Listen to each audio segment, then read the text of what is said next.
পঞ্চগড় জেলার দেবীগঞ্জ উপজেলার ১ নং চিলাহাটি ইউনিয়নের ভাওলগঞ্জ প্রাথমিক বিদ্যালয়ে বৃক্ষরোপণ করেন ১ নং চিলাহাটি ইউনিয়নের চেয়ারম্যান জনাব হারুনুর রশিদ।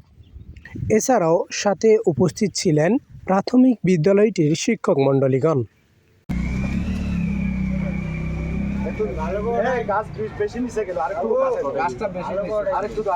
এটা লাইভ চলতেছে, সমস্যা নাই, আপনারা দেখতে থাকেন।